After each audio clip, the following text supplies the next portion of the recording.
Okay, the question to answer in today's video is pretty simple. Should you pay extra for the RX 6600 XT when the 5700 XT and the 6600 exists? Because, I mean, look, the base 6600 and the 6600 XT are essentially the same GPU because they have the same die and same amount of transistors and VRAMs, same VRAM, with the difference being, I guess, that the XT has slightly more compute units and faster clocks, but it's just the difference is very slight. So is it enough to make a meaningful difference? And yeah, like the 5700 XT is going for what, like 130 to 140 euros all day long, and same could be said about the 6600, so plenty of options between 140 to 150 euros. Meanwhile, the 6600 XT starts from 170 and realistically can be found for 180 on a used marketplace, so is it really worth it? Judging solely from the first game tested, which was Call of Duty Warzone, I don't know, chief. If I had a blindfold on, well, I couldn't see anything. Okay,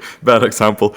If I didn't have the FPS counter in the corner, I genuinely would not be able to tell a difference, because we usually analyze numbers here and they say that the difference was pretty minimal on 1080p balanced preset and 1440p balanced preset. Now, when it came to CS2 and I compared what kinds of results we got with the regular 6600, I was pretty satisfied. But then, for some reason, I got curious how the 5700 XT did also on the benchmark map. So I'm bringing in the third challenger into today's video mix, the 5600 XT. Now, when we compare these, you can pretty much see that there's quite a gap between the 6600s, both on 1080p medium and 1440p medium, although the 5700 XT was neck and neck with the 6600 XT, which just really proves how good of a deal the 5700 XT is for esports. But anyways, this video is, I guess, not really about the 5700 XT, right? So let's move on to Stalker 2, where the 6600 XT did good, as it beat the 5700 XT by around 10% on 1080p low and 1440p low natively, which really makes a difference here, because when I'm talking about the FPS increase from 100 to 110 FPS, I doubt that many people could tell a difference without the FPS counter in the corner. But when it comes to comparing 51 FPS to 57 or 40 to 44 FPS, you can really tell that. Or it's just me, guys. Now, okay, on Forza, the usual happened. So yeah, let me fix this real quick.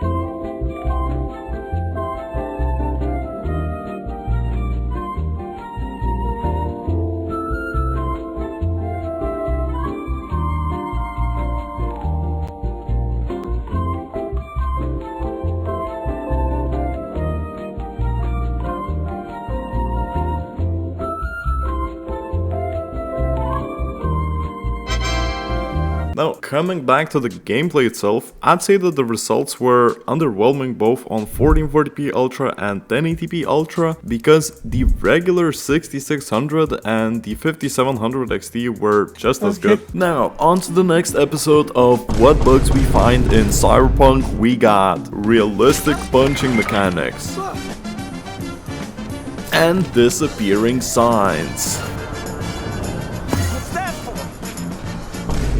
Okay, but what we actually got was a really impressive performance from the 6600 XT, because both on 1080p Ultra and 1440p Ultra natively, you can actually feel the smoothness difference, especially if you compare it to the regular 6600. And on 1440p high with FSR on quality, we also got a very good frame rate. I just wouldn't play on those settings as it looked a bit blurry. Or it was just me as I tested Cyberpunk at like 7 in the morning, so you know, 7 in the morning vision. Now, on Indiana Jones, I genuinely couldn't find the exact same location I was testing the base 6600, so we will not compare the two side by side, but the overall impression is that both of them are sort of the same, averaging around 65 FPS on 1080p medium and 1440p low. Probably the main reason why base 6600 and 6600 XT got roughly the same performance would be the lack of VRAM, in my opinion. Something similar to what happened in Forza 5, but yeah, you know that Indiana Jones is quite thirsty for that. So what about Fortnite? And I can say only one word: amazing.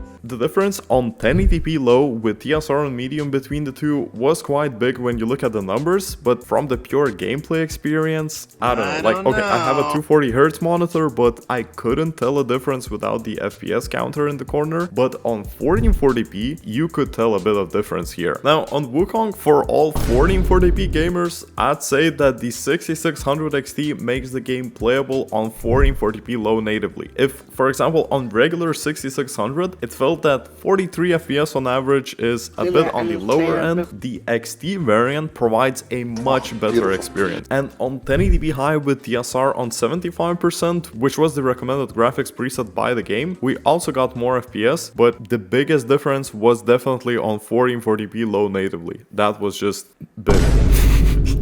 Yeah. And I can say the same for Marvel Rivals fans. That thing ran amazing on the 6600 XT. I mean, just look at the difference on 1080p low and 1440p low. And can I say the same thing about Tarkov though? Heck yeah, I can! Yeah, and in general, I've noticed that with the latest patches, the performance of AMD cards has been improving on this one. So here, we got over 60 FPS on the streets, the place where she belongs. No matter the resolution, like the game doesn't really care if it is on 1080p or 1440p, it just wants to eat 30 gigabytes of VRAM, like holy sh. And now on to the boring section.